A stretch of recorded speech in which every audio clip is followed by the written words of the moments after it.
Hybrid mango తింటే 2 అమ్మాయిలు చచ్చిపోయారు. 17 ఏళ్ళ అమ్మాయి, 9 ఏళ్ళ అమ్మాయి చచ్చిపోయారు నిన్న. మామిడికాయ తింటే చచ్చిపోయారు నిన్న. మామిడికాయ తింటే అంటే ఇవాళ దేశంలో మామిడికాయ తినడానికి కూడా భయపడే పరిస్థితి వచ్చింది.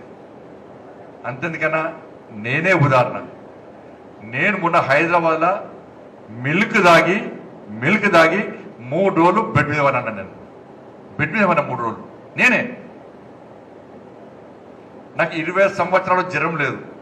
నాకు నరేంద్ర మోడీ స్ఫూర్తి. నేను అనుకున్నా మోడీ గారు స్ఫూర్తి నాకు కూడా జ్వరం రాదని చెప్పి అమ్మవారు భక్తుడు అని చెప్పి మొత్తం ఆరాంస తిరిగిన. లాస్ట్ మొన్న హైదరాబాద్ బయటికి వెళ్ళేస్తే పాలు తాగిన 3 రోజులు బెడ్ మీద పడినా.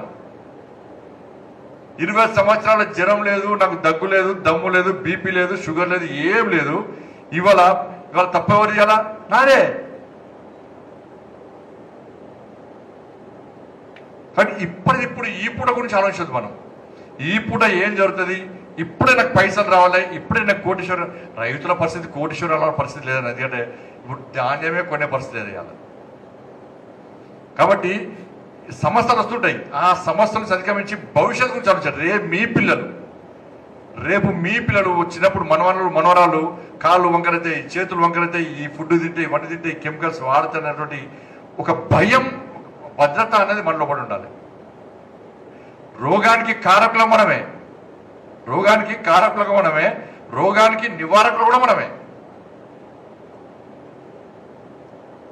నేచురల్ ఫార్మింగ్ హబ్ పేరుతోని, పరంపరాగత కృషి, జాతీయ కృషి యోజన పేరుతోని ఇట్లాంటి స్కీమ్స్ అన్నిటికీ కేంద్ర ప్రభుత్వం దాదాపు 2,400 కోట్ల రూపాయల బడ్జెట్ కేటాయించింది.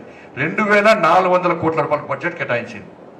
1 కోటి మందిని టార్గెట్ చేసుకొని దాదాపు 38,000 క్లస్టర్లు దేశంలో ఏర్పాటు చేసి, 30,000 క్లస్టర్లు ఏర్పాటు చేసి ఇవాళ ఇప్పటికే 30 లక్షల మంది రైతులకు శిక్షణ ఇచ్చి 2 నెలల పాటు ఎకరానికి 4,000 రూపాయల ప్రోత్సాహం ఇస్తున్నది. ఏది?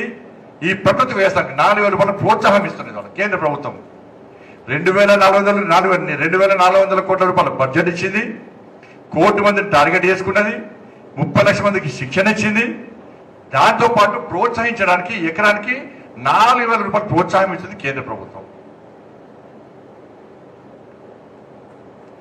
ఇంత చేస్తుంటే మనం, ఇంత ప్రోత్సహిస్తుంటే, అనేక స్కీమ్స్ వస్తుంటే ఇవాళ అధికారులు మొత్తుకున్నా కూడా మా సారు ఆవేదన చూస్తున్నా, నాకైతే బాగా అనిపిస్తున్నది. అప్పటి చదివే చెప్తా ఉన్నాడు, ఏం చేద్దాం సార్, ఇది ఏం చేద్దాం సార్, ఇంకా మారతలేరు సార్ అని చెప్పని.